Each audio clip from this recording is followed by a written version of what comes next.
రథసప్తమి వెనుక ఉన్న శాస్త్రీయ నేపథ్యం, సైంటిఫిక్ సిగ్నిఫికెన్స్ ఇదే. 1. ఖగోళ శాస్త్రం. రథసప్తమి మాఘమాస శుక్ల సప్తమి నాడు వస్తుంది. ఈ రోజు నుంచి సూర్యుడు ఉత్తరాయణంలో పూర్తి వేగంతో ప్రయాణం మొదలు పెడతాడు అని భావిస్తారు. సూర్యకిరణాలు భూమిపై సమంగా శక్తివంతంగా పడటం మొదలవుతుంది. ఇది ఋతుమార్పు, సీజనల్ ట్రాన్సిషన్ కు సూచిక. 2. వ్యవసాయ శాస్త్రం. రథసప్తమి నాటికి చలి తగ్గి వేడి పెరుగుతుంది. పంటలకు అవసరమైన ఫోటోసింథసిస్ కు అనుకూలమైన సూర్యకాంతి లభిస్తుంది. అందుకే రైతులు సూర్యునికి కృతజ్ఞతగా ఈ పండుగను జరుపుకుంటారు. 3. ఆరోగ్య శాస్త్రం. ఉదయాన్నే సూర్యకాంతిలో స్నానం చేయడం విటమిన్ డి ఉత్పత్తిని పెంచుతుంది, రోగ నిరోధక శక్తిని మెరుగుపరుస్తుంది, చలికాలంలో పేరుకున్న కఫదోషం తగ్గుతుంది. ఇది ఒక రకంగా నేచురల్ డీటాక్స్ డే లాంటిది. 4. సంఖ్యాశాస్త్రం. సప్త 7. సూర్యుని రథానికి 7 గుర్రాలు, 7 రంగులు, విబ్జియార్ కాంతి స్పెక్ట్రమ్, 7 రోజులు, 7 చక్రాలు, ఎనర్జీ సైకిల్స్. ఇది సూర్యశక్తి సంపూర్ణతను సూచిస్తుంది. 5. మానవ శరీర శాస్త్రం. సూర్యుడు సిర్కేడియన్ రిథమ్, మన శరీర గడియారం. రథసప్తమి నాడు సూర్యారాధన నిద్ర, జీర్ణశక్తి, మానసిక ఉత్సాహం వీటిని సరిచేస్తుంది. సారాంశం: రథసప్తమి కేవలం పౌరాణిక పండుగ కాదు, ఇది ఖగోళ, ఆరోగ్య, వ్యవసాయ శాస్త్రాల సమ్మేళనం. మన పూర్వీకులు శాస్త్రాన్ని కథల రూపంలో మనకు అందించారు. సూర్యో దేవో భవ. జై రథసప్తమి. భూమి, మనం నివసించే భూమి ఒక చిన్న గ్రహం, కానీ దాని ప్రతి కదలిక కూడా మన జీవితం, ఋతువులు, పండుగలు, దేవాలయ ఆచారాలను నిర్ణయిస్తుంది, మన జీవన విధానాన్ని నిర్దేశిస్తుంది. మన పూర్వీకులు టెలిస్కోపులు లేకుండానే భూమి, సూర్య గమనాన్ని అద్భుతమైన ఖచ్చితత్వంతో గమనించారు. ఆ శాస్త్రీయ గమనమే ఈ రోజు మనం పండుగలుగా జరుపుకుంటున్నాం.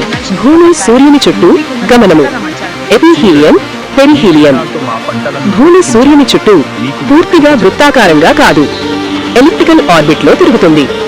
సూర్యునికి భూమి అత్యంత దగ్గరగా ఉండే స్థానం పెరిహీలియన్, అనగా జనవరి ప్రారంభంలో.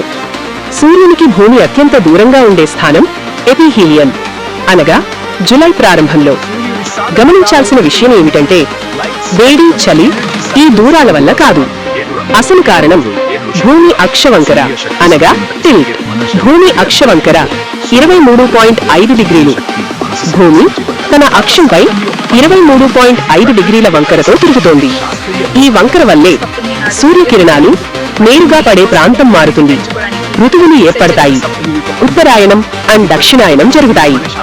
ఇది లేకపోతే భూమిపై ఋతువులే ఉండేవి కావు. సూర్యకిరణాల గమనము. Solstice and equinox. సూర్యుడు ఏడాది పొడవునా భూమిపై నేరుగా కిరణాలు వేసే స్థానం భూమధ్య రేఖ నుంచి ఉత్తర ధ్రువం వరకు, మళ్లీ అక్కడి నుంచి దక్షిణ ధ్రువం వరకు కదులుతుంది.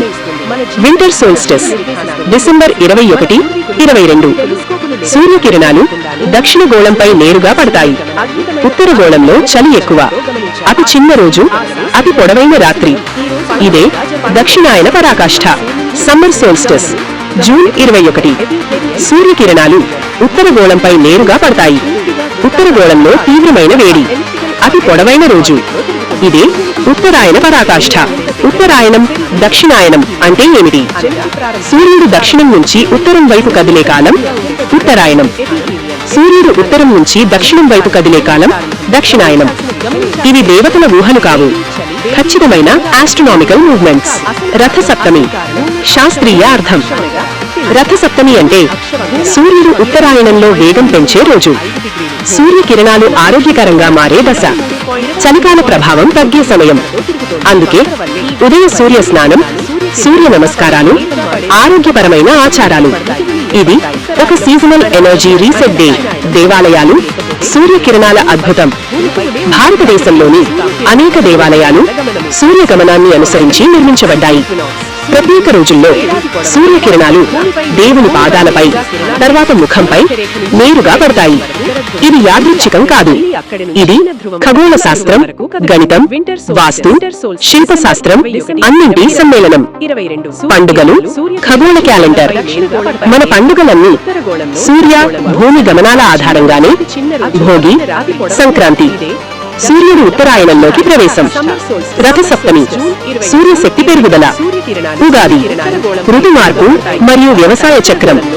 దీపావళి చీకటి నుంచి వెలుగుకు ప్రయాణం. ముగింపు మన పూర్వీకులు ఆకాశాన్ని పూజించలేదు, ఆకాశాన్ని అర్థం చేసుకున్నారు. శాస్త్రాన్ని కథలుగా మార్చారు, ఖగోళాన్ని పండుగలుగా మార్చారు. అందుకే రథసప్తమి ఒక పండుగ కాదు, ఇది కాస్మిక్ సైన్స్ డే. సూర్యో దేవో భవ. జై రథసప్తమి. ఓం నమో భగవతే సూర్యాయ నమః. ఓం ఆదిత్యాయ నమః. ఓం సూర్యాయ నమః. చలికాల ప్రభావం తగ్గే సమయం. అందుకే సూర్య స్నానం, సూర్య నమస్కారం, ఆరోగ్యపరమైన ఆచారం. ఇది ఒక రీజనల్ ఎనర్జీ దేవాలయాలు సూర్య కిరణాల అద్భుతం.